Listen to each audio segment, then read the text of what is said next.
Pastor Sharo here, and welcome to a really exciting and special podcast. First of all, I've got to make a few disclaimers. If my nose gets runny, it's because it's cold outside, but I really want you to see my High River Ranch shirt.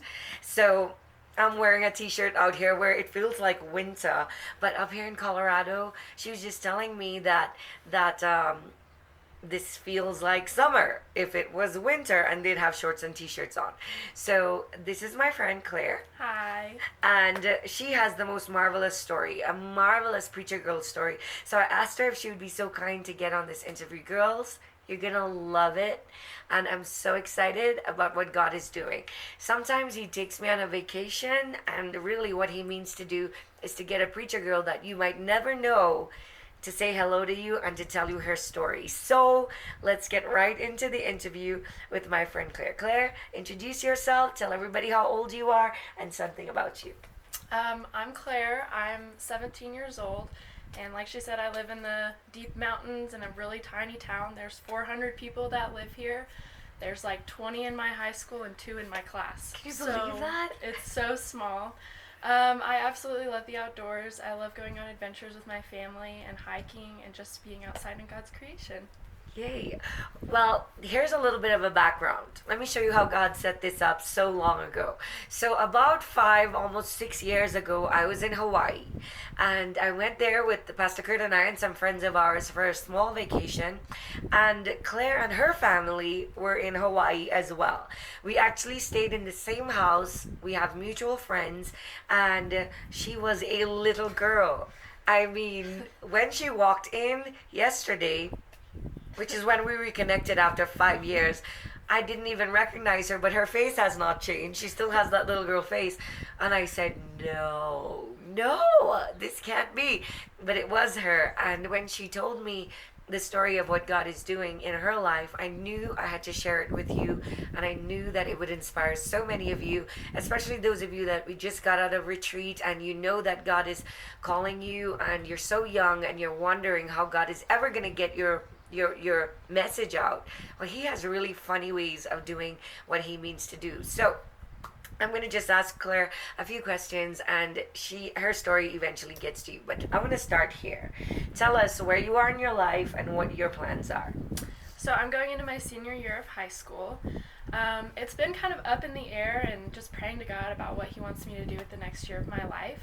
And He's moving in ways that I would not necessarily say I had planned, which He always does that. If you want to make God laugh, tell Him your plans. But as I go into this senior year of high school, I'm really praying about what's next. And so, obviously college is in the option range. And then I'm praying through going to Bible college next year. For a few semesters just to get closer to Jesus, and that college would be in Europe, so we'll see what He has planned, but who knows. How exciting is that? So she's not done with high school but is already thinking about college and Bible college and in Europe of all places. So I'm excited about what God is going to do in her. Now, here is why I really felt that God wanted you to hear her story.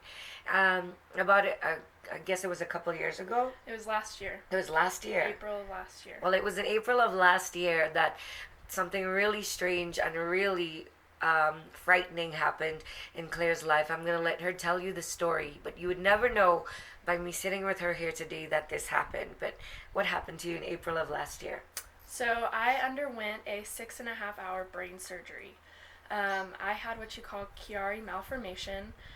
Pretty much my brain was growing in between my brainstem and my spinal cord, and it was putting a lot of pressure, and there's a buildup of spinal fluid, and it was really bad and really scary. Apparently I was born with the malformation, and we didn't discover it until I went to the ER with a 7-day migraine, and I was having seizures, so we decided this isn't good, so we went to the ER. And I had a CT scan, and they said, you have Chiari malformation. And me, who has no idea what that is, I was like, I have a Keurig. I don't know what that is. Can you please inform me? And they said, it's pretty severe. You need to go see a specialist. So I went up to Denver to Children's Hospital, where I saw a really awesome surgeon, and she said, you need brain surgery. We usually require surgery when it's coming down 4 millimeters. Yours is at 11. And it was actually wrapping around my spinal cord. So that was really scary to figure that out and not Okay, know. so how much 4 millimeters is when they need surgery? Mhm. And yours was already at 11. Yes. So is that a protrusion of the brain down? What is that? What is So your cerebellum has tonsils, and those tonsils usually stay inside your cerebellum, but Chiari malformation is when they come down.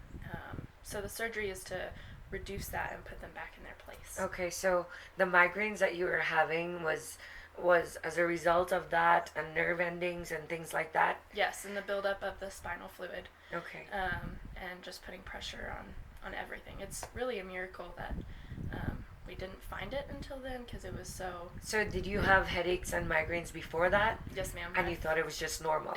Yes, I assumed that it was like hereditary because my family members have them, and I live at a high altitude, so that's kind of normal. Right. So I didn't really know. Well, for those of you who are not familiar, I just ran up and down the stairs and felt for the first time since I've been in Colorado what that high altitude can do. I was out of breath after 12 stairs, and I was like, "What is that?" But tell us what your family went through when they got that diagnosis and when they heard what was happening.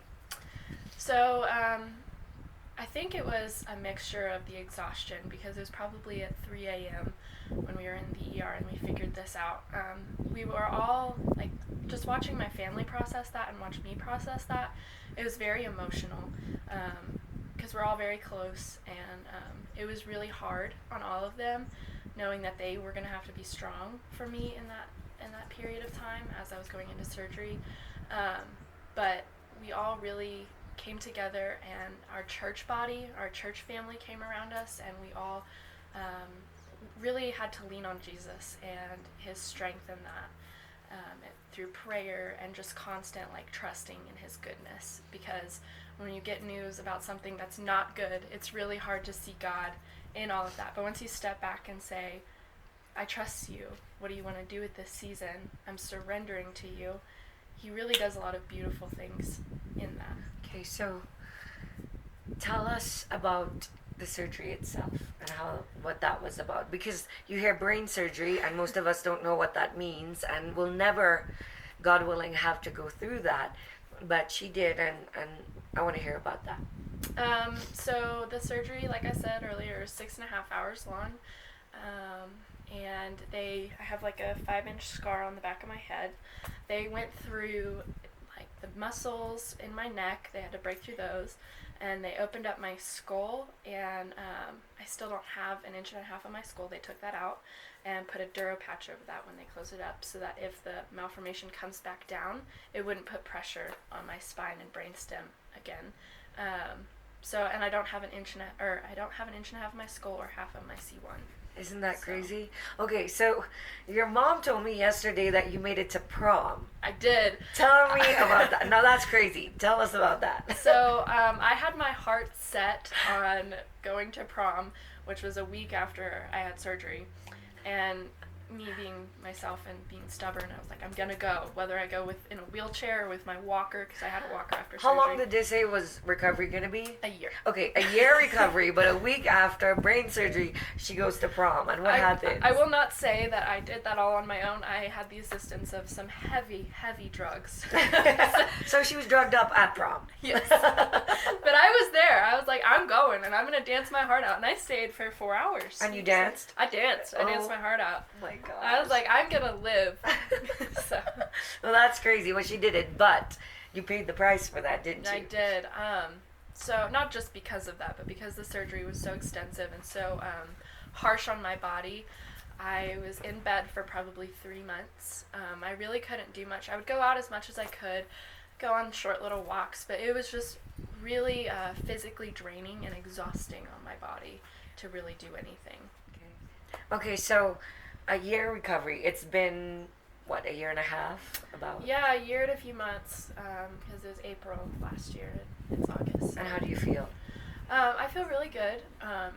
Still, I am amazed of everything that your body can be put through so much, and God has designed it to where it can heal itself.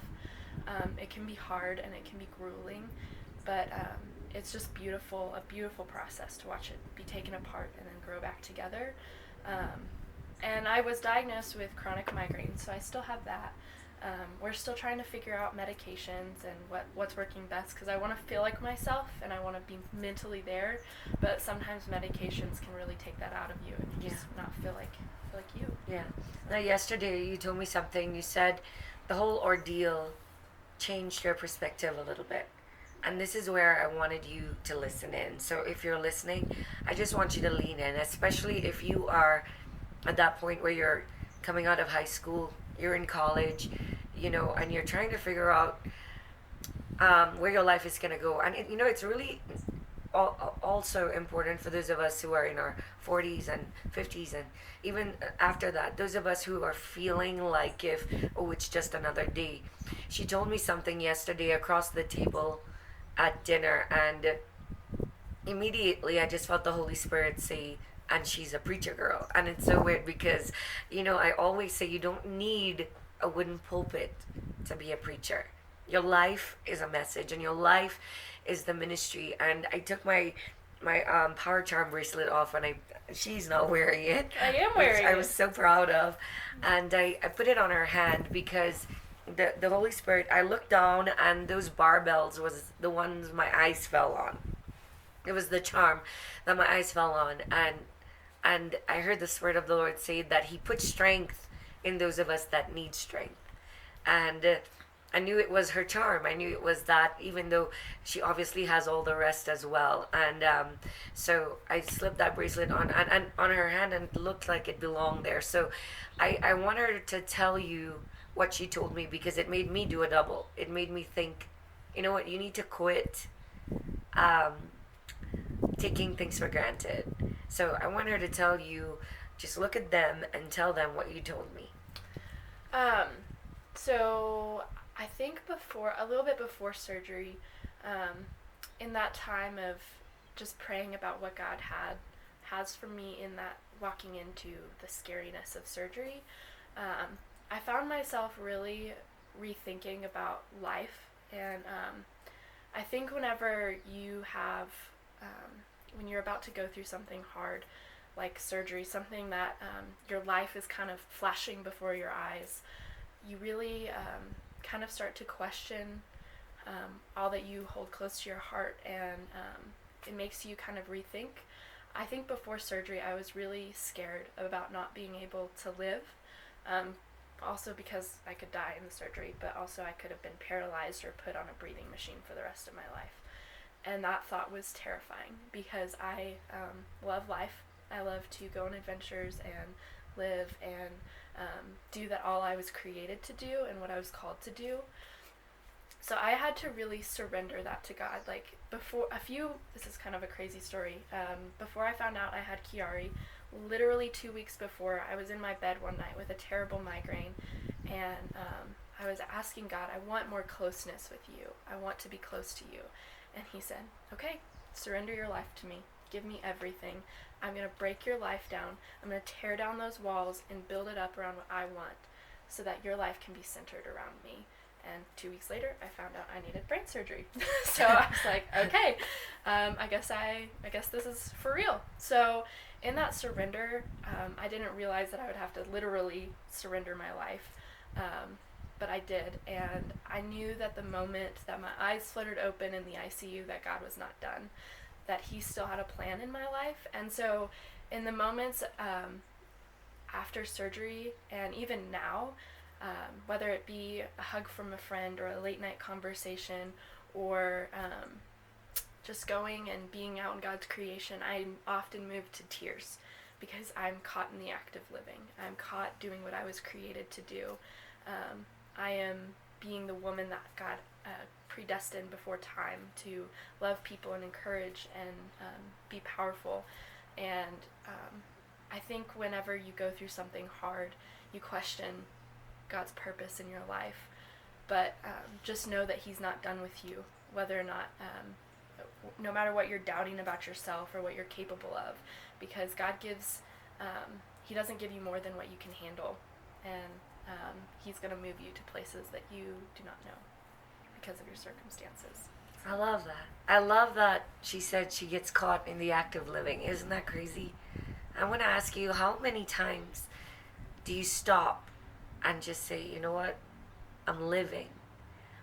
We put our minds and our hearts set on doing ridiculously amazing things that we wanna go here and we wanna do this and we wanna be that, when we take for granted just sitting with someone, the ability to just talk, or sit with a friend, or have that conversation in the middle of the night, or even just go have coffee, or whatever it is that we take for granted on a regular basis. I think that the fact that she says, if you stop for a moment right where you are, even watching this podcast, and think, wow, I'm alive to do this, and God speaking to me. She said to me, she said, those 3 months in bed and just being laid out, unable to do anything, that she and Jesus had such a time together, that he drew closer to her, and that was her prayer two weeks before, and that he used the time that she wasn't active to do something in her mind and in her heart that put purpose back in her. That's my prayer. That's why I felt she needed to talk to you, because sometimes we want to compare ourselves to somebody. We want our lives to be somebody else's life, and we watch what people are doing on Instagram and on Facebook, and we start thinking, God, you didn't let me do that, or how come they get that life, when the life you've been given is so big in itself, just the fact that you woke up breathing. Right. So Claire, you were telling me a story about what happened to you when the Holy Spirit spoke to you, when God spoke to you, specifically about what you were going through and why he was doing that. Can you tell us? Yes. So I would say probably a month after I had surgery, I woke up probably around 3 a.m. and it was like the most pain I'd ever been in my life, and I was like, something's wrong, I need to go get my mom. So I got out of bed and I couldn't walk, and I fell on the floor, just in so much pain. And in that pain, I got really angry at God. I was just in tears, like, God, why am I here? Like, what's the purpose of this season? I don't get it. And I was just pounding on his heart in anger, saying, I don't understand. And he whispered to my heart in that moment, and he said, Claire, are you ready? And I was like, what? And I saw this vision of him holding my hand, and he said, are you ready to walk on water? And I stepped out of the boat, and I was walking on water. And he said, this season is to give you faith, to trust me, so that in your life you know you can walk on water. You know what you're capable of, so step out of the boat and walk on water. How big is that? And I think that's so the heart of what God does. And we were talking about how sometimes he picks you and he lets you go through what the rest of the people in the world don't have to go through. And you're like always about, why me, Lord? And it's because not everyone gets to go in the furnace, but everyone can watch what God can do with Shadrach and with Meshach and Abednego, and what God can do with Peter when he walks on water. We don't all have to go through it, but we can watch the hand of God in somebody else's life do the impossible thing. Like what God plans before you're in your mother's belly is so much bigger than anything that you have planned, and the kind of encounters that he puts your way. Just the fact that he will let Preacher Girl get all the way to Colorado to give me what I thought was rest, but what he really needed to do was to speak to you through somebody you might have never met had it not been for his really ridiculously stunning purpose. And that's what I wanted to get to you today, and that's how I wanted to introduce this young lady who you'll see more of and hear more of. And I invited her mom and her whole family to come to the parade in New York. I hope they do, because it's gonna be awesome. If she's still in the country, if she's not in Europe by then. I don't know, when do you graduate? May of next year. Okay, so she'll still be in the country. I'm excited about that. If you want to know more about Claire, if you want to get in touch with her, if you want to email her or text her, I'll put some information at the bottom of this podcast so you can reach out to her and just tell her how much she's blessed you. Go into the PG community and let us know what you thought about Claire's story, and let us know if you have any questions that you want to ask her. And I'm sure she already said it, that she's there to love and encourage you, and that's what Preacher Girls are for. So Claire, thank you so much. Yes. I love you since you were yay high. She was always so brave, and she has a sister. She has one sibling, and her parents are amazing people of God, and God put us together a long time ago. We didn't see or hear from each other since then, but he's done it again. And he has a way of doing that, doesn't he? He has a way of setting stuff up. So thank you again for being on the PG podcast. I love you. I love you too. And I'll see you again next week. God bless you.